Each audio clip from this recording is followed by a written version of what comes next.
여러분, 제7계단을 시작하겠습니다. 두 사람이 천국에 관하여 즐거운 상상으로 걸음을 재촉하다가 그만 낙심의 늪이라는 커다란 수렁에 빠졌습니다. 연약은 화가 나서 소리를 쳤습니다. 당신이 말하는 천국이 이런 것이요, 시작부터 이러니 끝은 알만하겠소. 나는 그냥 돌아갈 테니 당신이나 그 좋은 대로 잘 가셔야 하고 쉽게 늪에서 빠져나가 장망성으로 되돌아갔습니다.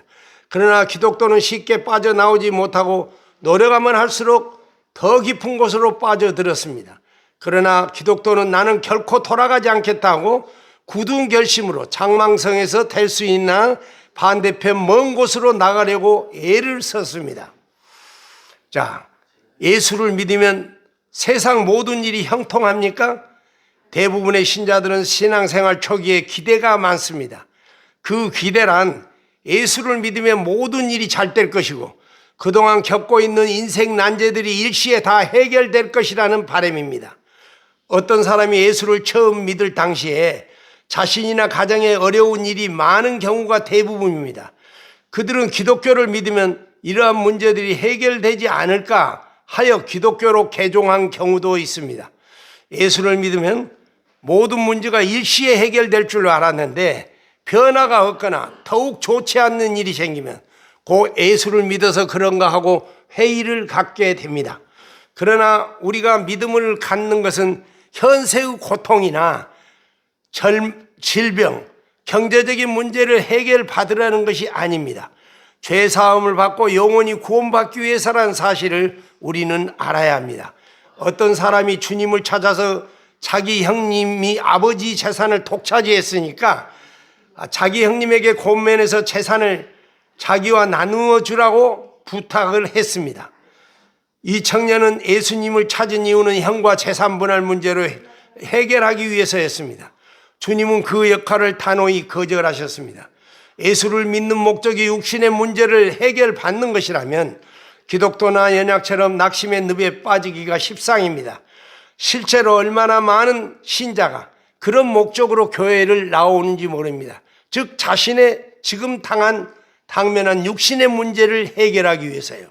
우리는 세상에서 빨리 그리고 모든 것을 다 얻으려는 천국 조급증을 버려야 합니다.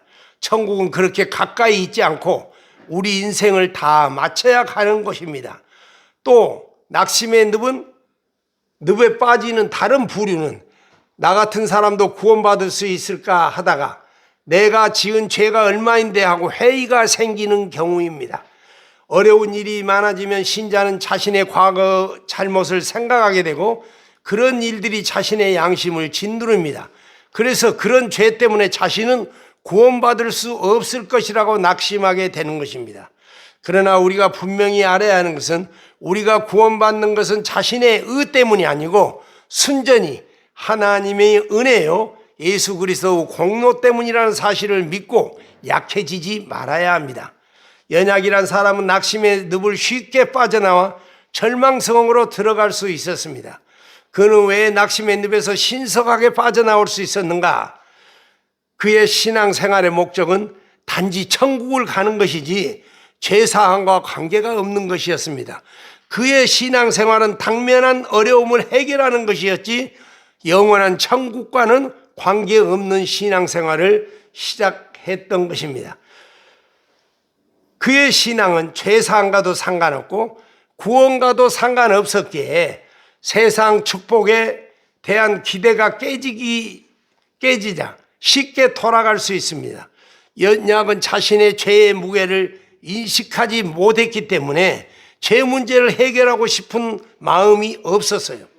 그러나 기독도는 그의 등에 짊어진 죄 문제를 해결받지 못하면 자신의 인생이 아무 희망이 없다고 생각되었기에 제사함을 받기 전에는 돌아갈 수가 없었어요. 즉 그 등에 있는 무거운 짐을 떨어뜨리지 않고는 그는 돌아갈 수 없었다 이 말이에요. 누구든지 자신의 죄 속함을 위해 시작한 신앙생활이 아니하면 그는 결코 천국에 들어갈 수 없으며 여러 시험을 당하여 도중에 하차하게 될 것입니다.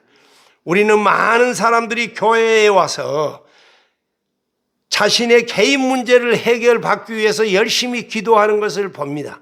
그리고 그것이 해결되면 하나님께 대하여 찬양과 경배를 기쁘게 드리고, 그것이 해결되지 않으면 낙심하여 때로는 시험 들어 주님의 교회를 떠난 경우를 보게 됩니다.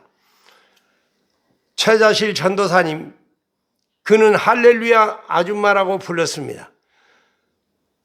이분이 순복음 서대문교회에 사역하고 있을 때입니다.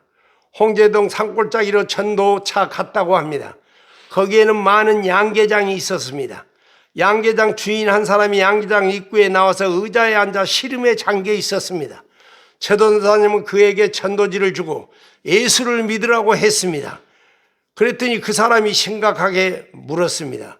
예수를 믿으면 닭이 알을 잘 납니까? 최전도사님이 이 사람의 반응에 반가운 나머지 엉겹결에 예수님을 믿으면 닭이 알을 잘 낳고 말고요, 뿐만 아니라 닭병도 안 들고 건강하다니라고 대답했습니다. 그런 좋은 예수를 내가 왜 안 믿겠습니까? 믿죠. 믿고 말고요. 그 양계장 주인은 그 후 교회에 열심히 출석을 했습니다. 정말 닭이 알도 많이 낳았고 건강도 했습니다. 그래서 예수 믿기를 정말 잘했다고 생각했습니다. 얼마 후 장마가 시작되었는데 홍제동 골짜기에 비가 엄청나게 내렸습니다. 그런데 물이 불어 그만 양계장이 급류에 휩쓸려 가버린 것입니다. 주인은 분노해서 최전도사님을 찾아왔습니다. 그리고 최전도사님께 자기를 속였다고 항의하며 그런 하나님을 당신이나 잘 믿으라고 욕하고 돌아가서 다시는 교회에 오지 않았습니다. 그때부터 최전도사님은 이렇게 했다고 합니다.